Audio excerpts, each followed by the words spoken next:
Preview with the Treasurer, Josh Frydenberg. Chris. Josh Frydenberg, welcome. Good morning. How will your budget improve the lives of the people watching now? Well, Chris, this budget will build a stronger economy and secure a better future for all Australians. It's going to ease the cost of living pressures. It's going to fund infrastructure that's going to bust congestion in our cities and unlock the potential of our regions. And it's going to guarantee funding for the essential services of hospitals, schools, drugs on the PBS, disability support.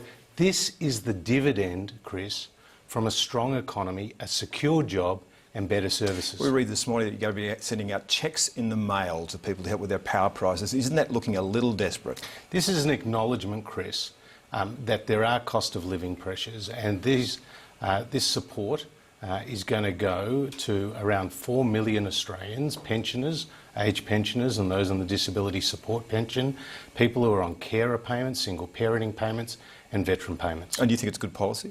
I think it works for these people. It's good policy. Wouldn't it be better policy to bring down their power prices? Well, firstly, they're not mutually exclusive. This is money that is going to go into people's pockets to help meet the cost of their next power bill. At the same time, we're taking action on a number of fronts to reduce energy prices. Last year, we saw prices come down in July. On the 1st of January, we saw standing offers come down by around 15%. And then from the 1st of July, we're putting in place a default price, which can see families about a couple hundred bucks better off. But wholesale prices continue to rise, so eventually so will retail prices, won't they? Well, we've actually seen prices come down as a result of the actions we've taken.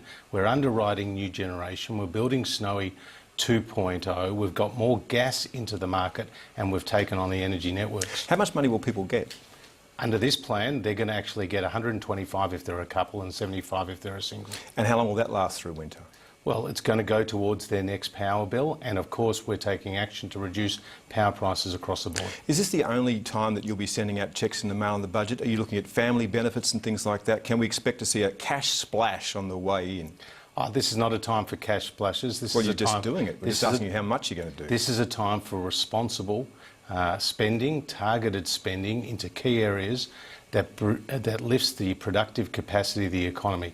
See, we're all about creating jobs, and our record shows that we've delivered on our commitment to create more than 1 million new jobs ahead of schedule. But just checking, you're going to send out any more cheques? Well, you'll have to turn on to the budget on 7:30 on Tuesday night, turn off maths and turn on the budget. Let's assume your ratings aren't going to be that great up against that, so are you going to send out more cheques in the mail? Look, you'll have to turn on to the budget on Tuesday night to see the detail. But what I can say is that this budget is focused, Chris, on growing the economy so we can secure a better future for all Australians and to repair the nation's finances, given we were left enormous debt by Labor. Are you in surplus already? Look, again, in terms of 2018-19, we have faced, both pre-MyEFO and post-MyEFO, a number of spending challenges, including in relation to the impact of the drought and the floods in Queensland, as well, of course, extra GST payments to the states. You're very proud about getting back into surplus, but what does it mean to a household who's already in deficit? Well, if you're no longer borrowing on the nation's credit card, it means you don't have to pay the interest bill, and therefore you've got more money to spend on the essential services, but like schools, hospitals and roads. Ordinary people don't have more money to spend. In fact, in the last year, household expenses by way of tax went up 8%. That's your taxation bill to them went up 8%, while their income went up 3.5%. So they're going backwards under you, aren't they? No, not at all. In fact, we're the party of lower taxes. That. No, well, actually, the Reserve Bank has said that they're seeing wages lift faster than they were a year ago in all states and nearly all industries. And the Reserve Bank said a week ago that tax bill has gone up 8%. You've seen that, haven't you? It's gone up 8% in the last year because your compliance costs are going up.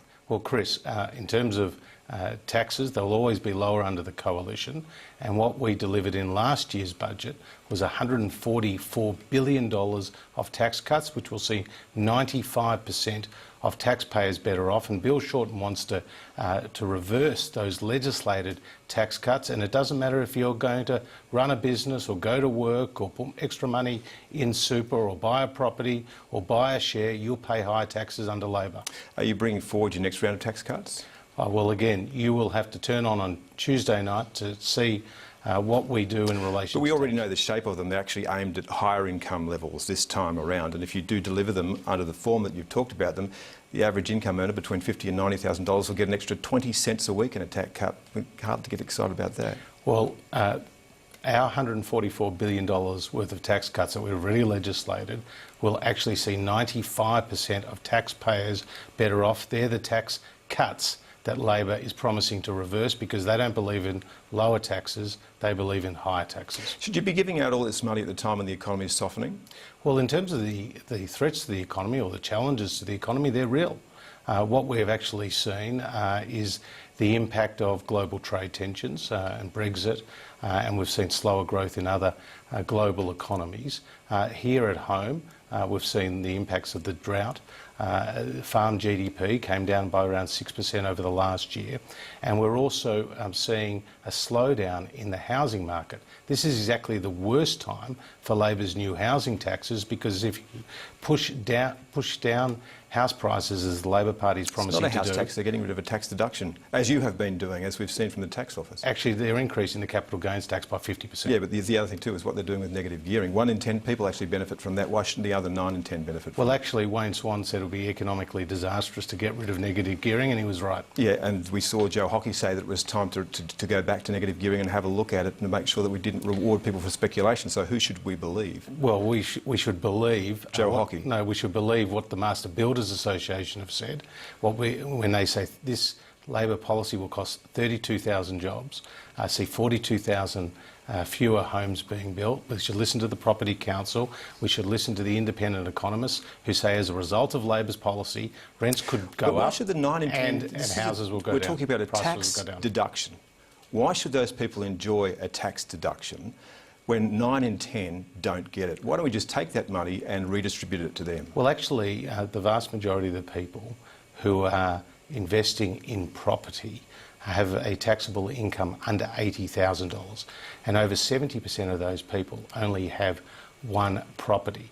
Now, Wayne Swan said it would be economically disastrous to touch negative gearing, and he was right. But do you agree that all those people who enjoy that now will continue to enjoy it under Labor because it's grandfathered? We're only talking about what happens from next year on. Well, actually, what is not true about Labor's policy is that it will lead to those people having an investment that is still worth what it is today, because as a result of their policy, they're taking new buyers out of the market, therefore prices will come down, but importantly for your viewers, rents will go up because investors in the housing market have an expectation of an after-tax capital gain, and so therefore they charge lower rents than would otherwise be the case.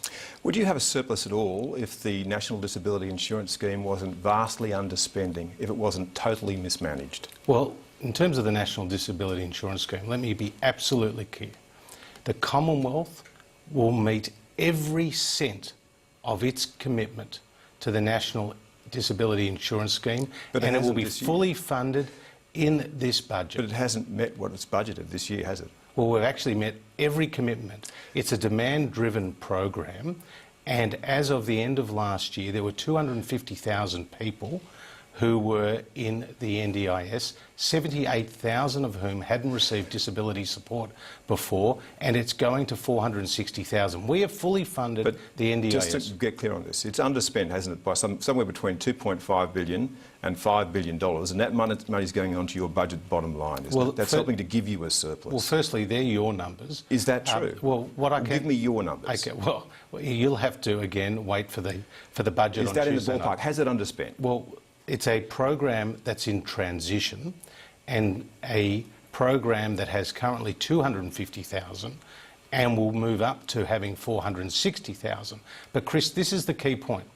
Everybody who's in the NDIS is fully funded through this government and through this budget. We will meet every cent of our commitment to the NDIS. Just so people can understand what we mean by screwing down on this program to save money on individual plans, which is what's happened. So a man called Laurie can't get a second cochlear ear implant because they won't fund him for that, but they will fund him $10,000 for community visits. A boy called Lachlan can't get calipers for his legs because they won't fund for that, but they will fund for community visits. Isn't this system entirely mismanaged? Aren't people missing out on the services that they deserved? And the bottom line for the government is it's actually saving money. Chris, this is a vitally important scheme. there is bipartisan support.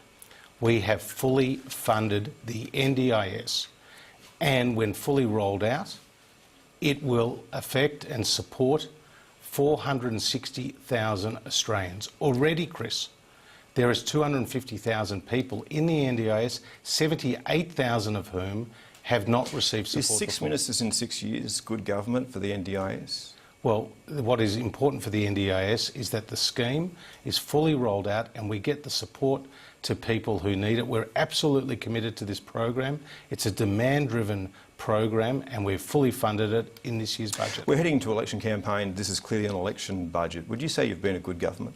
Absolutely. So why have you had 3 Prime Ministers? Well, we're a very good government that's delivered 1.2 million new jobs, that has delivered record spending for schools and hospitals, that's put 2,000 new drugs on the PBS, that has fixed up Labor's mess when it came to the defence spending and now brought spending to up to 2% of GDP. Can I just take you to one small number, 3? Why do you need 3 Prime Ministers if you're a good government? Well, we are a good government that's creating jobs, and under Scott Morrison, Can I take we will that continue question, to though? deliver. Surely the thing that people are going to measure you on when they come to the election is how you've performed. And in votes on your own performance, your party has voted against 2 Prime Ministers. How does that make you a good government? Well, what this budget will do is actually make very clear the contrast, Chris, at the next election. We're creating more jobs, delivering better services without increasing taxes. Bill Shorten is promising $200 billion of new taxes. See, this is the Your point. job will be I'm less not asking you secure about under him. Bill Shorten. I'm asking you to score your own government on the one measure that everyone knows, 3 Prime Ministers. And why would a Treasurer be facing a threat in his own safe seat if you'd been such a good government?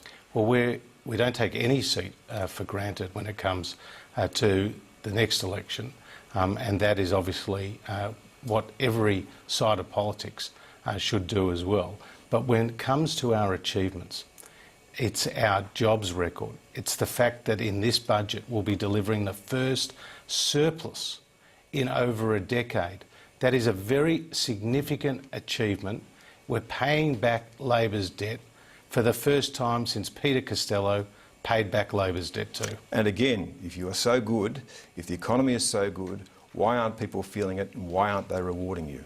Well, in terms of new jobs, they're seeing that being created. They're seeing their wages flat. Well, actually, when it comes to wages, we all want wages to be higher.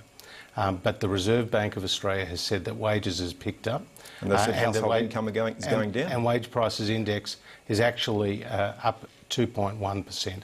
But Chris, the fundamental point is that we are delivering a strong economy and that the economy now faces some headwinds and the Australian people can trust us to secure them a better future with more jobs and better services and repairing the nation's finances. But if I watch this conversation from beginning to end, why don't we go back to where we started? And if people are doing so well, why do you need to send them money in the mail?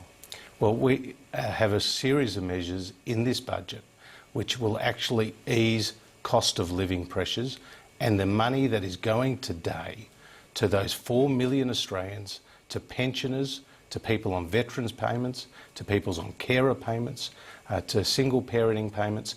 These are people who face real cost of living pressures, and we stand by them as well as by every Australian. And if we see more cash payments to people in your budget, won't it be the sign that the people that face the most pressure at the moment are the people in this government? What you'll see in this budget is the next stage of our economic plan for a stronger economy and a more secure future.